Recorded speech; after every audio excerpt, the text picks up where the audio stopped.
कोई रेवंत रेड्डी की कहां हिम्मत पड़ती कि वो आकर यहां कुछ कर पाए। तो रेवंत रेड्डी के सर्टिफिकेट की क्या जरूरत है? उनके जो आका के आका होंगे वो भी बिहार के लड़कों से हम ही से सलाह ले रहे हैं। देखिए, जब आपकी हमारी ये दुर्दशा है कि हम लोग के बच्चों को मजबूरी में बाहर जाकर नौकरी करनी पड़ती है, मजदूरी करनी पड़ती है, धक्के खाने पड़ते हैं, तो जहां आप जाएंगे वहां के लोग आपकी इज्जत तो करेंगे नहीं। उन्होंने क्या कहा, कल किसी डीएमके के सांसद ने कुछ उत्तर भारतीयों के लिए कह दिया, ये बात तो बिल्कुल गलत है, नहीं कहना चाहिए। लेकिन अगर आप गरीब हैं तो समाज आपको धनी तो बताएगा नहीं, अगर आप अनपढ़ हैं तो आपको विद्वान तो कोई कहेगा नहीं। ये सही बात है कि कोई अगर पढ़ा लिखा नहीं है तो उसको मूर्ख कहना अच्छी बात नहीं है, लेकिन मूर्ख आदमी को कोई विद्वान तो नहीं कह सकता है। हमारे आपके भाई बंधु बाल बच्चे अगर वहां जाकर नौकरी मजदूरी कर रहे हैं तो कहीं ना कहीं तो लोग आप पर हम पर हंसेंगे ही।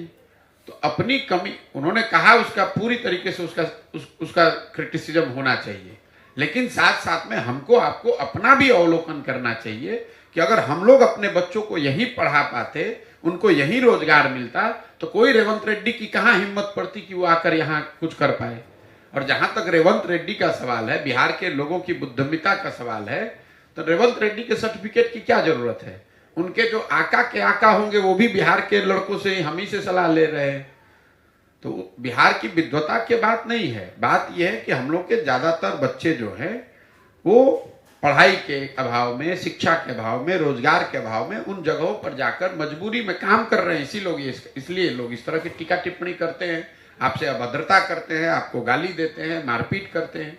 और ये तब तक नहीं रुकेगा जब तक कि बिहार में व्यवस्था को सुधारा नहीं जाए। आप रेवंत रेड्डी को मना कीजिएगा, कोई तमिलनाडु में कह देगा, तमिलनाडु को मना कीजिएगा, कोई पंजाब में कह देगा। और मीडिया में तो जब बड़े नेता बोलते हैं तो बात आती है, जमीन पर जब आप गए होंगे बिहार से बाहर तो हर जगह लोग कहता है।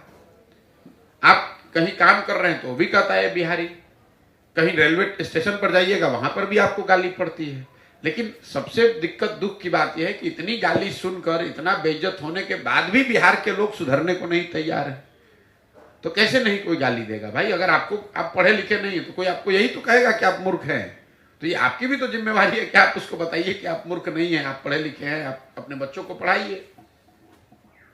आपकी पदयात्रा 12 जिले से होकर दरभंगा हायाघाट की कल आपने पदयात्रा किया और माननगर को होते हुए यहाँ एक सड़क आपने देखा होगा जो सोहरा से निकलकर मिर्जापुर को जोड़ती है।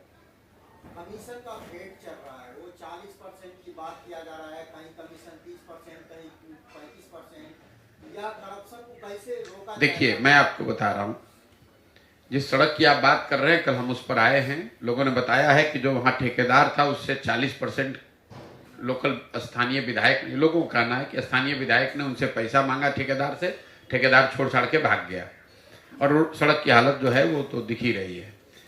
मैं जब से दरभंगा आया हूं, अभी मैं दरभंगा के स्थिति पर बहुत टीका टिप्पणी नहीं करना चाहता हूं क्योंकि अभी तो पदयात्रा 1 महीना यहाँ चलनी है। लेकिन जिन प्रखंडों से मैं होकर आ रहा हूं, हर प्रखंड में सड़क की स्थिति दरभंगा में मुझे लग रहा है कि शिवहर और कुछ सिवान के हिस्सों को अगर छोड़ दें तो सबसे ज्यादा खराब है अभी तक।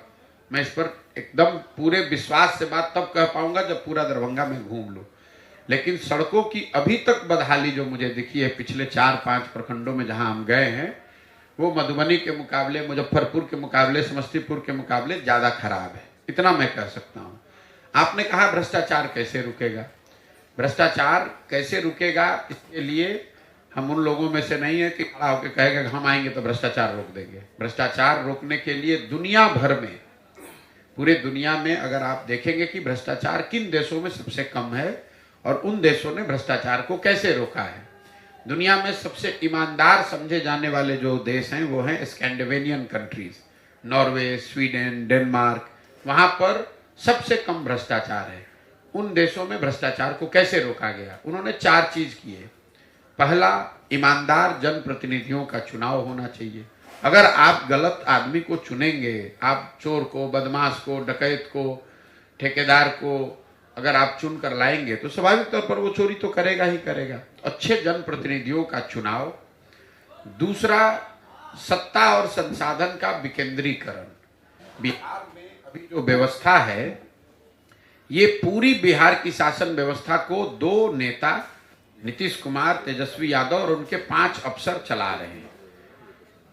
सत्ता और संसाधन दोनों का इतना केंद्रीकरण कर दिया गया है कि 5 ही आदमी पटना से बैठ के निर्णय लेता है कि किसको कौन योजना बननी है, कौन योजना रुकनी है, कहाँ पैसा जाना है, कहाँ पैसा नहीं जाना है। इसीलिए आप हर जगह सुनते हैं भैया बिहार में बड़ा अफसरशाही है।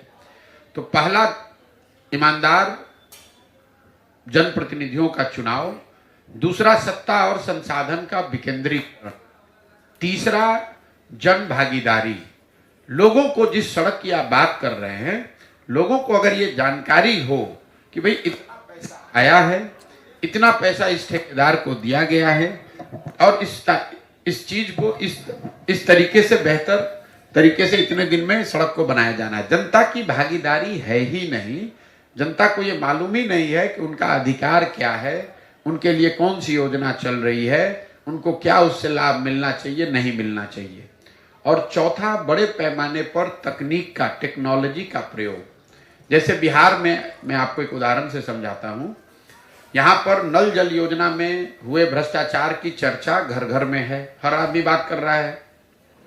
नल जल योजना को बनाते समय जो ये इतना हजारों करोड़ रुपए खर्च किए गए, अगर योजना को बनाते समय उसमें एक टेक्नोलॉजी का प्रयोग किया गया होता, स्मार्ट मीटर लगा दिया गया होता, तो पटना से बैठकर आप ये देख पाते कि कब मोटर ऑन हुआ, कितना पानी डिस्चार्ज हुआ, कितना पानी लोगों को मिला और कितना पानी बर्बाद हुआ।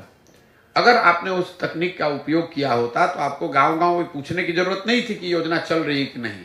पटना में बैठा हुआ एक कंट्रोल रूम बता सकता था कि आज कितने नल जल योजना में सुबह में 8 बजे मोटर चालू हुआ, कितने जगह मोटर चालू नहीं हुआ, कितने जगह पानी कितना डिस्चार्ज हुआ। इन 4 चीजों के समावेश से भ्रष्टाचार पर बहुत बड़े पैमाने पर अंकुश लगाया जाए। खत्म नहीं होगा, खत्म बिल्कुल नहीं हो सकता है, ये आप मान लीजिए। ये जो कहता है वो झूठ बोलता है। लेकिन इन 4 चीज को अगर किया जाए, जनता ईमानदार जनप्रतिनिधियों का चुनाव करे, जो लोग सत्ता में आए वो सत्ता और संसाधन का विकेंद्रीकरण करें, बड़े पैमाने पर जनता को सरकार के निर्णयों में, योजनाओं के बनाने और क्रियान्वयन में शामिल किया जाए और तकनीक का उपयोग हर स्तर पर किया जाए, तो बिहार में भ्रष्टाचार को कम किया जा सकता है।